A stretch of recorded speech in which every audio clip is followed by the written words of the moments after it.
Welcome to the OBR streaming network. This is a brand new edition of Things I Think I Know About the Cleveland Browns. My name is Brad Ward. The man next to me is the always fantastic Quincy Carrier. Follow him on Twitter at Quinn_C. What's going on, Q? Nothing much, Brad. How you been, man? I've been okay. Those of you that saw All Eyes on Cleveland last night know I'm battling through some soreness, had some dental work done. Never fun, but we'll make it through. Fun news today. Joe Flacco is back. Flacco signs a deal with Browns 1 year. Me and you have had a lot of conversation about this quarterback room in the past and which direction it's going. So, first reaction, Flacco signing. What are your thoughts? The problem with the Flacco signing, like the good thing is that you've seen this guy have success in this building, in this uniform recently. And to be fair to Joe Flacco, we know that he carries interceptions with him, but the numbers he put up last year in Indy are pretty much identical to the numbers he put up in Cleveland. The difference is they did not win those games in Indianapolis. In Cleveland, They did win those games, right? So it's just viewed as different, but the numbers are similar. He even had a higher QBR in Indy than he had in Cleveland, but pretty identical production, which makes you feel good about his ability to replicate some of what he did in Cleveland in 2023, in 2025, given that a lot of the circumstances are pretty similar. So that's the good stuff with Joe. The issue with Joe is that he has not played a full season since 2017. So you cannot rely on Joe Flacco giving you, he hasn't given a team more than 8 starts since Lamar Jackson's rookie year. Like, that's how far back this goes, right? Like, Lamar Jackson's whole career, he hasn't given you more than 8 starts. So you have to do this with the understanding of, like, yes, Joe Flacco's going to get you out the beginning of the season, but what's going to get you to the end of the season? Because I don't think it's going to be Joe Flacco, or I don't think it's going to be Joe Flacco all the way. You're probably going to have to play one of these other guys who are going to be in this room. Are you going to add a rookie quarterback to this room that's not like a throwaway day 3 pick? Are you going to add like a Jalen Milroe? Or is Shedeur Sanders falls? Are you going to go after him to add to this room?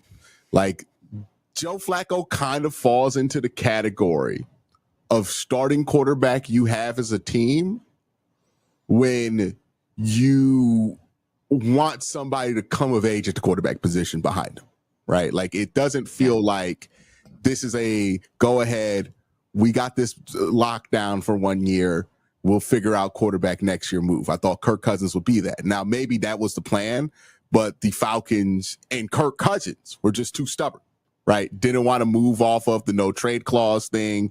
Didn't want to move off of the don't trade for me until after the draft thing, right? And we talked about it. Kirk Cousins is just not at that point of his career where a team is going to see that big of a distinction between him and Joe Flacco to deal with that. And the Browns are like, okay, well, if he's going to give us problems, then we'll just go to Joe. And I think you guys wrote in the OBR article, you don't mind me saying it, that part of what made Joe Flacco comfortable with coming here was knowing that the Deshaun Watson stuff was completely behind the organization based on what Jimmy said. And it seems like Jimmy said what he said and finally took accountability for a number of reasons, right? I think some of that might have been to appease Myles Garrett, right? Because people are talking about, why did Myles sign? I think Myles wants to know that something's over instead of what the next thing is, right? He wants to make sure that they're not going back to a thing. This is a signal that the Browns might draft the quarterback. I mean, if you got to get through a season with Kenny Pickett and Joe Flacco, that is a recipe to get a top 10 pick next year. Or possibly get a top 10 pick next year. I don't know if you're going to be as bad as you were last year, because I don't know how bad the quarterback play was last year. But I mean, for a lot of metrics, the Browns quarterback play last year was ranked 47th out of all quarterbacks. It was the worst. 47 out of 47. Like, it wasn't just bad or the worst. It was significantly worse than what the worst normally is. So going from that to Joe Flacco, you're going to see a significant increase in production on the offensive side of the ball. It's going to be better for your wide receiver. Somebody like Travis Hunter, if you draft him, he's going to be much better for. And you might get a lot of production there. It's going to depend on how good the defense is. But, maybe I could see this being a really weird season where you squeeze out 9 wins between the two or between 3 different quarterbacks, kind of just like what happened with Joe Flacco when he was first here. But if anything, this signals to me that the quarterback's coming either with pick 33 or in next year's draft, because this is not a 2-year solution, right? This is not something that's going to be able to feasibly even stretch for 17 games. Another thing this tells me is that they did not value Kirk as a full 17-game option, because I think if they did, they would have waited throughout this nonsense to get somebody who they thought could start for 17 games. So maybe they do see a quarterback they like at 33, and maybe this does point to that. So for you, this wipes Cousins completely off the table. I don't see how you could go to Kirk Cousins at this point. I mean, you've already invested in Kenny Pickett, right? You traded a 5th-round pick for him. So he's going to be on the roster, right? Joe Flacco, you gave him $4 million, 13 in incentives. Let's be real. He's probably going to see like $6 million, right? Like more than likely. But you paid him enough money to keep him on the roster. Bringing in Kirk, I mean, Kirk already said he didn't want to be in a quarterback competition. He wants to be the starter. Joe Flacco wants to compete to be the starter. Yeah. Kirk didn't want to go to a situation where they drafted a 1st-round pick. And Joe Flacco is not the same as drafting a 1st-round pick, but this is certainly an awkward situation to throw him into. Like, I think it was an either-or situation with Kirk or Joe Flacco. Maybe Feels you like go. It. Yeah, maybe you go with Joe here because of the familiarity and because you can get the deal done right now versus with Kirk. You just did not feel like wading through the shenanigans. I mean, I compared this to the whole Baker Mayfield situation, what's going on with Kirk. And Baker didn't get to Carolina's camp until July. That could very well be what happens with Kirk Cousins, is that he doesn't get moved until June, July, the way that the Falcons are moving. And the Browns saw that and said, hey, that is not a good position to put this team in. We'd rather have them deal with the competition between Kenny and Joe Flacco, and then we'll see what they do in the draft, because I do think there's another body that needs to be added in there, and it would only make sense for that body to be a young quarterback, because I don't see Joe Flacco being like, yeah, I'll be the inactive game day guy. That's why I signed here, right? Like, I think this is more pointed in direction of it's going to be Joe and Kenny to start the season. Whoever wins that competition, likely Joe Flacco. And then once you get about 8 weeks past the season, depending on how early you drafted that quarterback, then you start to see if they sneak their way into that backup conversation and eventually overtake the starting role. But, this feels like a reset year. I don't think they're trying to lose this year. I don't think they're tanking this year. They've made enough moves in the positive direction where they're clearly not trying to lose. But it is a bit of a reset. They don't have a quarterback. They probably have assessed that the defense is not good enough to carry just any quarterback to a conference championship game. We all are aware of that, right? The expectations are reset. And what they need to do in their plan at quarterback is reset. And we really won't know what the window is until we figure out or get some real hope, legitimate hope at the quarterback position to be answered long term. So maybe that happens with pick 33 this year. Maybe that happens in next year's draft. But that's where we are. We're kind of in this awkward holding pattern where it benefits the Browns to win as many games as possible. But realistically, as many games as possible is looking like 10 games, right? Like 10 games at max. So, I think there's a lot of value in winning games. And I think they see that there's a lot of value in winning games to try to maintain a culture, develop players. But also, on the other hand, they understand that they have a ceiling right now until they get a little bit better at quarterback and also better on defense. Yeah, man, it's weird. I'm happy they signed somebody else. I think that Flacco somewhat solidifies the position, at least for in the short term, to your point. Like, it's hard to look at him as a full season answer. Lamar's rookie year was what year? My gosh. 2018. That was the same year Wow. Baker So, Mayfield was drafted. it's a long time to not have played out the string, right? So, yeah, I was upset before. Remember, we hashed it out over Pickett being the only guy. If it ends up being Flacco here, that's fine. The question is, like, for me, and we kind of talked about this a little bit last week, becomes like, okay, so you're taking a guy at 33 because you want him to be your quarterback of the future. Like, I don't want, like, if they double dip at 33 and then try to come up and get somebody high in the draft next year, that feels like a waste of an asset a little bit. Like, what do you mean? Like 33 should be a 2-contract player starter. Yeah, but if you think that there's, like, I'm not saying just take a quarterback to take a quarterback at 33. If you feel like there's a swing there that makes sense at 33, and, like, the whole argument against not going like Shedeur Sanders at 2 for a lot of people isn't that he's not going to be a 2-contract player. It's just he's not going to be a impact player, like at the range that you need to be at the quarterback position to be a floor raiser, right? Of course. Yeah. So, if you draft Andy Dalton number 2 overall, you're not going to be satisfied with that pick. Not at all. But if you draft Andy Dalton at pick 35, that's a fine outcome for pick 35. I think that's more or less what people are saying with picking a quarterback there at 33 is like, hey, what Shedeur could be makes more sense to spend that pick in the late first round, given what his ceiling or what people think his potential could be in the league. And then with Milroe, there's a floor there that I think is clear with his athletic ability to where, okay, if you want to use him as an athlete, you always have that to fall back on if quarterback's not going to be there. He's not just going to be a completely useless body on your roster. If he can't be quarterback, he's going to be useful for you in some capacity. So that makes sense. That makes more sense. With Milroe, it makes more sense.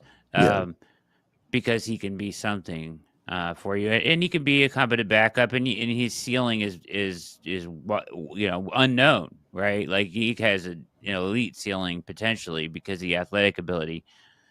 The question is, like, if you're coming back up in 2026, it's just that's a 33 is a valuable spot to pick. You know what I mean? I feel like you can get a backup quarterback. If it's going to end up being your backup quarterback because you're going to get your starter in 2026, spending the 33rd pick on your future backup seems a bit rich, no? Yeah, but you don't know if that's going to be the case. Right. I know. I'm just saying. I'm looking to the future and saying, like, if they think the answer is in next year's draft, which they've alluded to a little bit, right? Then spending on 33, you better really love the guy. Well, what they're saying is there is a value proposition, right, with getting a quarterback at 2 that just is not there for them, right? Correct. And they want to wait until that value proposition makes sense for a quarterback to go for that guy. If there's a guy there and they have the 2 pick and that guy makes sense at 2, they would be taking that guy at 2. But if that proposition makes a lot more sense for somebody late first, well, next year you might be a mid to late first round team. Right. So if Sanders is there and you're spending a 2nd round pick, and a 2nd round pick is valuable, but it's not a top 5 pick. Like, it's nowhere near the range of, like, what it could cost you to waste the top 5 pick versus pick 33, which you could use. You could get somebody out of there, but very often teams swing and miss on 2nd round picks as well. So the risk is just less there. And if you hit, the reward is that you get a starting quarterback. You're not going to have to dip into the well again. And if you don't hit there, if we're talking about a more traditional quarterback prospect like a Sanders, I don't really include Dart in this conversation because I do think that would be a waste of a pick. But like Sanders is the one I'm like, okay, that makes sense, right? Yes. I think he could be a starter in the NFL, and I think he does project well. It's just going to take, it's not going to be what you want it to be at 2. So if you go there with Sanders, it's like, okay, we'll see what you have there, see if this works, and if it does work, if it does give you enough signs to be encouraged by it, then that factors into your decision in the first round next year, right? If let's say Sanders plays like 8 games, wins 4 of them, looks pretty good, then it's going to take a lot better of a quarterback prospect to move you off of just keeping developing Sanders. But if Sanders doesn't show you much, then you're more willing to take a quarterback there. But it doesn't completely close the door, even if there's some success. It's just giving yourself options at the quarterback position. And if you end up with Sanders and then you find somebody you love, you get the opportunity to draft. Like, let's say they love Lenore Sellers next year, right? Yeah. But they drafted Sanders and they take Lenore Sellers and then Sanders is just sitting there. Well, enough teams valued Sanders to where you'd be able to trade him and get something back for it, right? It wouldn't just have to sit on your roster and rot. So I don't mind it when it comes to those two because I think you can get your value back pretty easily. Maybe you don't get a second round pick back for Sanders, but somebody would be willing to throw you some picks and maybe a player to get Sanders off your hands if you decide, hey, we're going to move on after a year to draft somebody else in 2026. So there's other ways to recoup the value if you go at 33. If you draft the quarterback at 2 and you give up on him, there's no way to recoup that value because nobody's going to give you the number 2 overall pick again or anything close to that or a first round pick for a quarterback that you don't even want to stick with more than a year. So that's where I'm like, it could make sense with those two because I think you can, even if you don't win that bet, you can get your money back in some kind of feasible way. Q, you're watching Things I Think I Know About the Browns with Quincy Carrier, and my name is Brad Ward. Q, how high you like Sanders? I like Sanders. You like him more, I think. How high would you go up to get him? Would you go into the back of the first round to get him? I'm not going anywhere past 27. Like, if it costs me more than the 4th to get back into the first round, I'm not going to do it. Because at that point, like once you start throwing 3rd, 2nd in, you're basically spending another first round pick on him. Exactly. And that the value isn't there. But if we're giving up a 4th next year or this year, that's fine, right? To go up and grab a quarterback. Because I don't see that as crazy a price to pay for a late round quarterback moving up from 33. So I would say 27 is the spot where I'm like, if he falls past here, now you got to start making phone calls because the price is way cheaper. If you want to jump up to 21, 24, I mean, you might have to give up a first round pick next year or a second round pick. And at that price, I'm out, especially when the team does not project to be amazing next year, right? Like we don't know what that first round pick next year is going to be. So I wouldn't do that, but I would definitely jump, late, like you won a conference championship game and your pick's super late back and you don't mind moving back to 33 at all. And then I think if you're going to take a quarterback at 33, why not take him at 32, right? Why not trade a pretty meaningless late round pick next year to go and secure it one spot because it benefits Philly to get 33 and it benefits you to get 32. So, I think if they're going to take a quarterback at 33, it happens at 32. Is there any other position where that makes sense? Like I could think running back might make sense. If you're going to go running back at 33, it might make sense to try to get the 5th year on that too.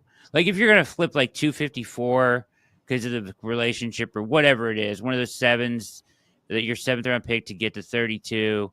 Like what positions do you think it makes the most sense to try to add a 5th year? Running back makes sense for me because that's just such a weird. Sometimes in the league now, it's just a 1 contract guy. You know what I mean? And that gives you that 1 extra year. I tend to lean towards the guys who have the expensive positions make more sense to get that 5th year option because it's a little bit of a discount below market value. So quarterbacks, edge rushers, wide receivers are the ones where I'm like, hey, if you really love one of these guys at one of these positions, then it makes sense to move up, get that 5th year option. because the 5th year option is what, like 25 million. And then you don't have to work into that extension where it can get to like 35-40 million dollars. So it's really to get that discount on that 5th year. And I know people are like, well, it doesn't matter if you get the 5th year option if the quarterback gets extended. That's not true, because you usually get the 5th year option and then that gets worked into whatever extension there is. So it gives you 2 years of an extra discount when you extend that player in the 3rd year of that contract. So you want that for edge rushers, guys who could reset the non-quarterback market. And the quarterback market, obviously, you want that 5th year option because it just gives you an extra year to have a managed cap number to extend the contract and switch money out. That's why I think if they're going to go quarterback, it makes sense at 32 more than it does at 33. Does it? I think it displaces a little bit too. It gives you a little bit more time on making the decision on the extension as well, right? So. Which can be critical, certainly. And we're seeing that being a factor with somebody like Brock Purdy, who's on a 7th round contract, right? So 4-year deal. And we're seeing them kind of get antsy about it. They're getting because rushed they feel into like they need that extra year, right? This is something that people thought would be a problem with even Philadelphia, right? When they took Jalen Hurts and they had to extend him a couple of years before it was obvious that you needed to extend him. Yeah. So, it's something that you want to have in your back pocket. There's a reason why Jordan Love even got the 5th year extension, right? in Green Bay. As far as at 2, for me, I think a lot of this is recency bias a little bit, just because of the showcase in Boulder and everything, right, was the last thing to happen. Mm-hmm. So you're seeing a lot of this trending towards Travis Hunter. I had asked you in the past, and your answer had been Abdul. Have you moved off of that at all? I like Abdul Carter. I'm not picking one or two of these guys. The only people who have to do that is Andrew Berry, right? Yeah. I like both of these prospects, and I'd be thrilled for both of these guys to be on the Cleveland Browns, right? Abdul is a tremendous prospect. We got clear of that whole foot thing that I was pretty sure was a non-thing, right? And they were pretty sure it was a non-thing. Yeah. They got, what was it, the recombine or something like that, where you go back to the NFL's doctors and they evaluate it? Yeah, it's the combine re-medical check, or so they were back there earlier this week to get rechecked again, and all good. He got the all good. So these are independent doctors, right? This is Drew Rosenhaus saying it. So that all sits there. I feel pretty comfortable. If you want to take Abdul Carter at 2, I'm not going to be sitting here angry. If you want to take Travis Hunter at 2, I just want, and this is the only camp I'm in, just take the premium player with the premium pick.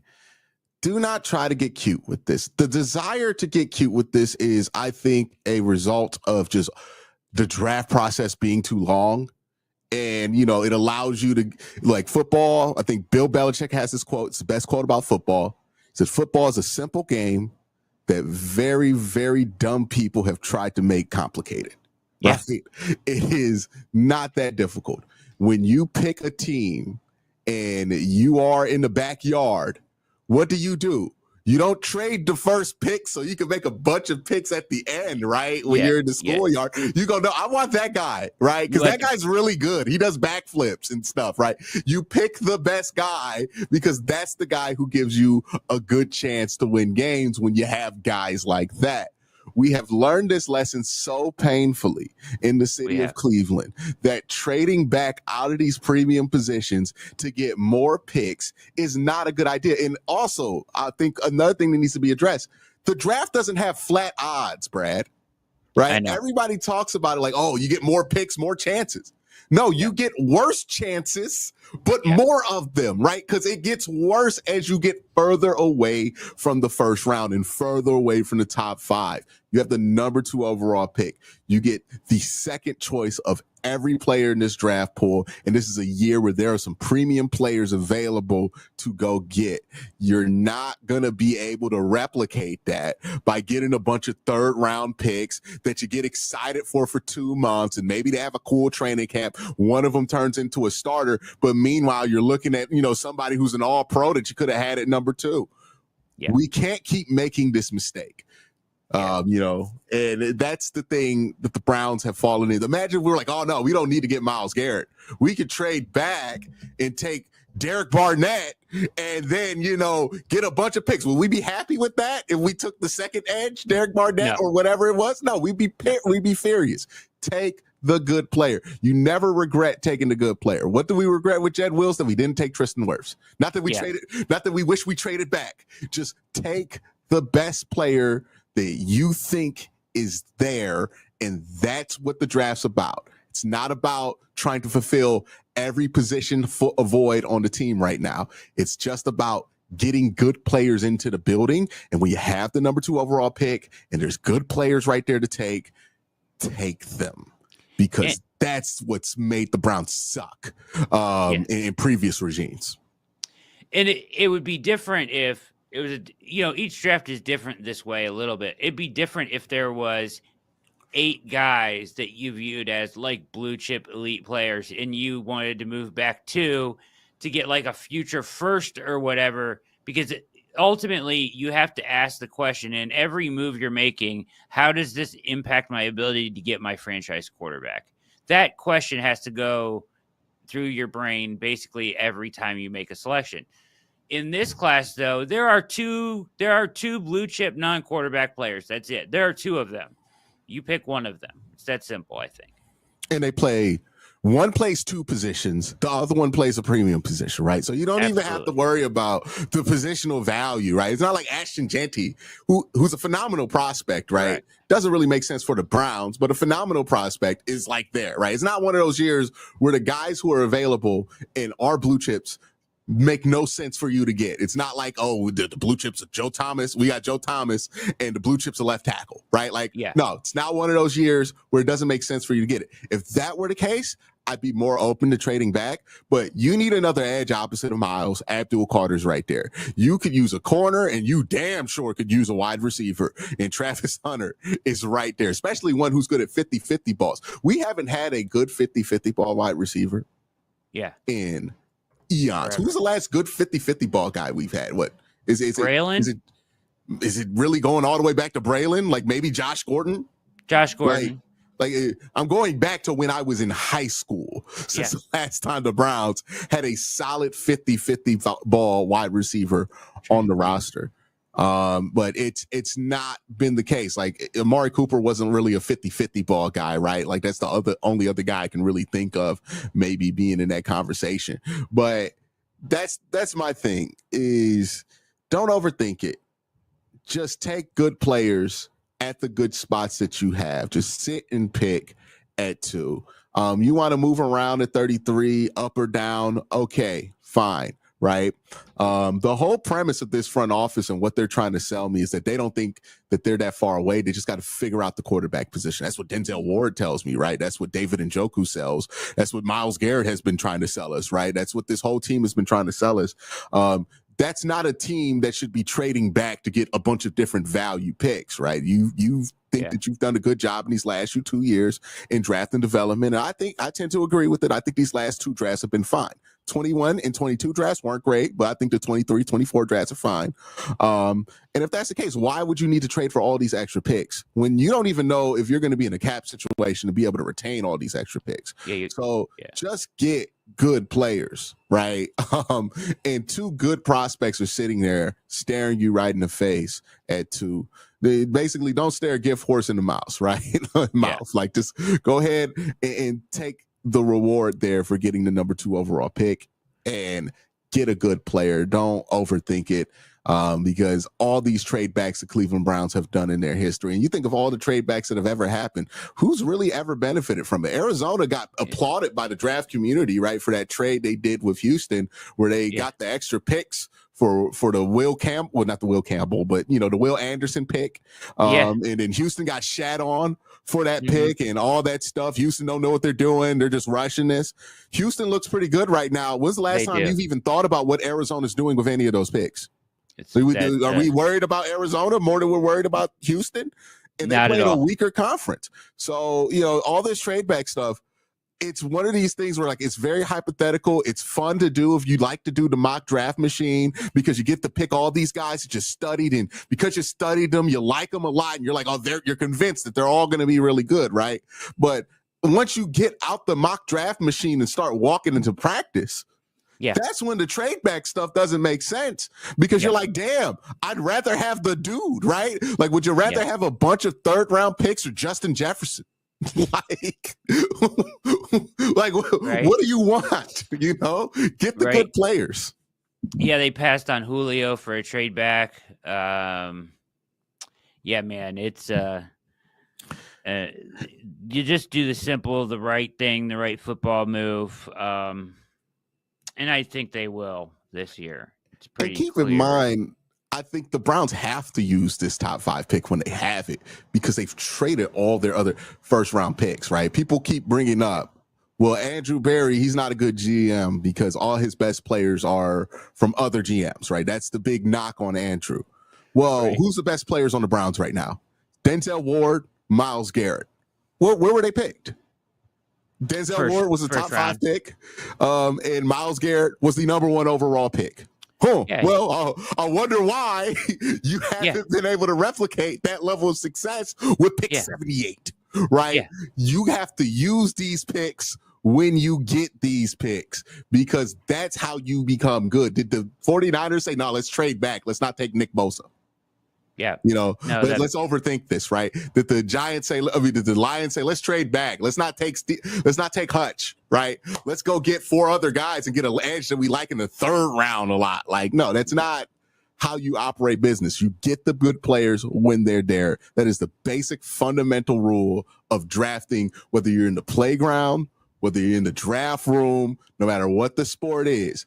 You don't pass on great because you want a bunch of chances at decent. Yep. Yeah. No, you nailed it. The influx of, people talk about the age of this roster though, but adding a top 2 pick, the caliber of Carter or Hunter, is the influx of young talent you need, right? Star power. Young star power. So that matters a ton. And to your point about the age of the roster, the Browns still have 10 picks in this draft. Yes. Right? Like, that's a significant chunk of this roster. They're not one of these pick desolate teams. Like, Pittsburgh has 4 picks. The Falcons have 3 picks. Those are teams that might need to trade back to get more picks, right? The Browns have 10 picks in this draft. They have 8 picks in next year's draft, and they have all 7 of their picks in 2027, and they'll likely accumulate more picks as we go on. They're not in a pick shortage. If they want to get this roster younger, all they have to do is use their picks. That's 30 players over the next 3 years that you're going to be adding into this roster. It's over half the roster, right? It's 70% of the roster right there that you can churn out and get younger. So if you want this team to get younger, they have the picks to do that over the next 3 years. You don't have to do it all in 1 year. They just got to hit. They got to get them right. 10 picks.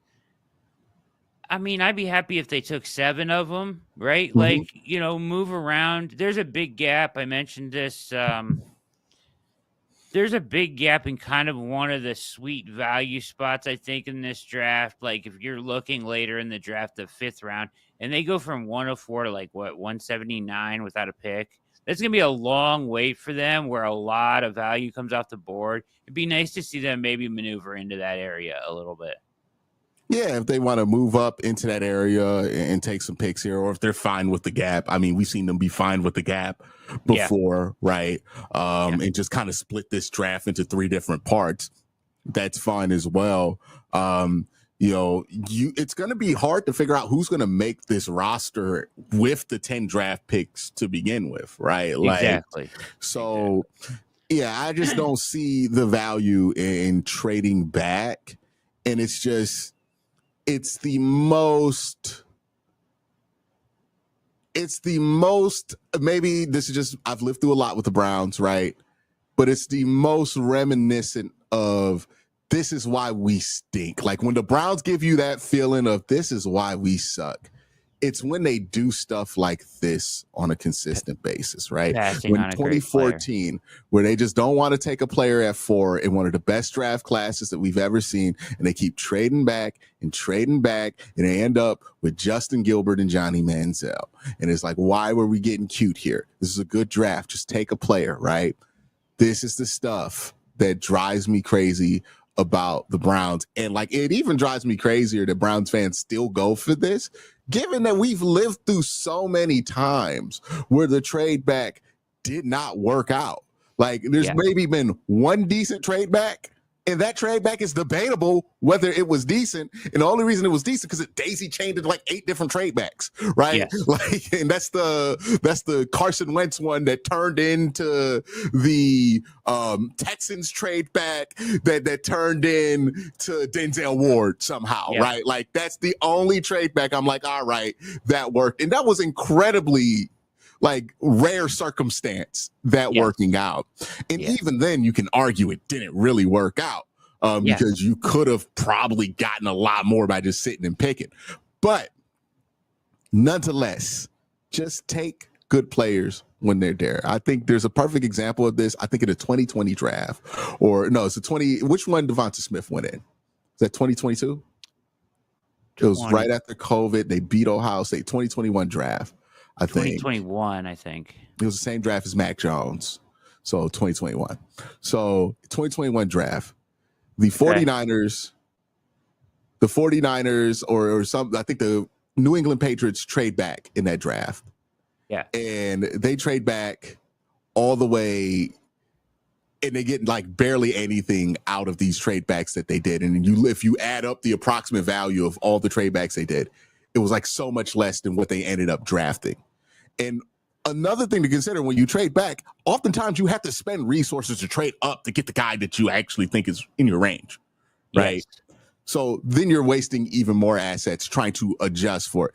Just take a good player or two, man. This is a year where there's 2 guys. You're going to get one of them. I'm happy with Abdul. I'm happy with Travis. Just take one of them, right? Don't try to get cute with this. Don't try to overthink it. And to Andrew Berry's credit, I think a lot of people put Sashi Brown's sins on him, but he has sat and picked with most of his premium selections, right? Yeah. 50, 26, and 10, right? He has sat and picked at those selections where everybody was like, oh, he's going to trade back.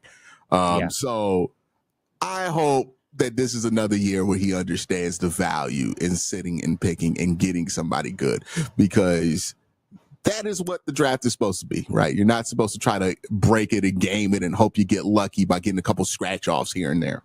Yeah, I'm with you 100%. And I think especially this year with the drop off and everything, and where there's clearly 2 elite players. But I do want to throw this one scenario at you, just because I've heard it mentioned a couple times. And what would you do? It's a trade back scenario. We're talking about trade backs. We know you don't want to do it. But what if it was Carolina wants to give you 8, 39, and their first round next year to come up to 2? Yeah, they want to be stupid. Okay, whatever. Like, you get the extra first, right? Like, if somebody's offering you an extra first for a non-quarterback, yeah, like what? And it's Carolina, sure, right? You gotta have that conversation, right? Yeah, you take it, right? Like, as much as I don't like trade backs, again, the one scenario where it did work out is when somebody's willing to give you something stupid for a position player, right? So it's like, okay, if that's what you're trying to do, you want to move up, you believe in Travis that much that you want to do that.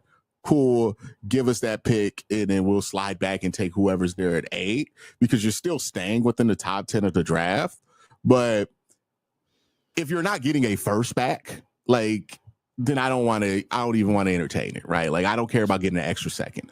I want the first. The first rounder next year, and what team it's from probably is the the tipping point there, right? Because you want to, because then what I said before, the question about franchise quarterback comes into play majorly, because that gives you such spending power in next year's draft when we project a lot of guys to be available. Yeah. And again, if that kind of scenario pops across the Browns' desk, then sure, consider it.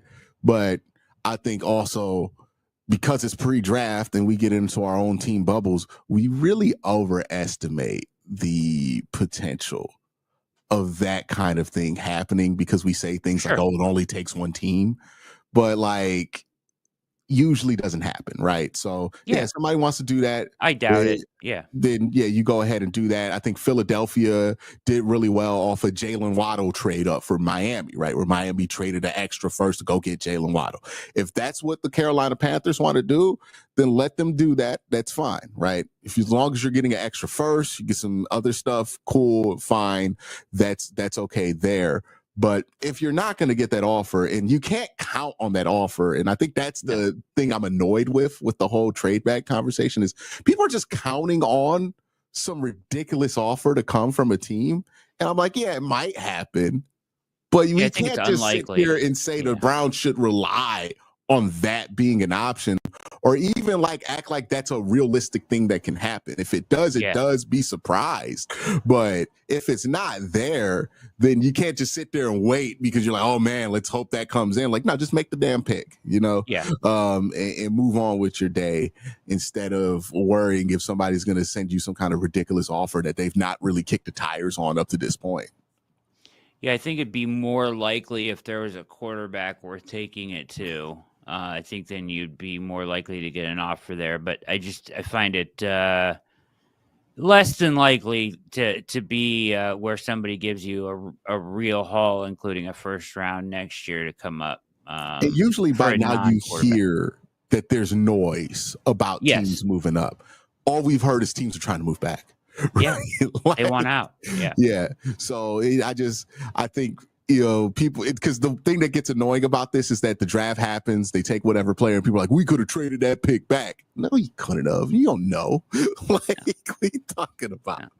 Yeah, absolutely.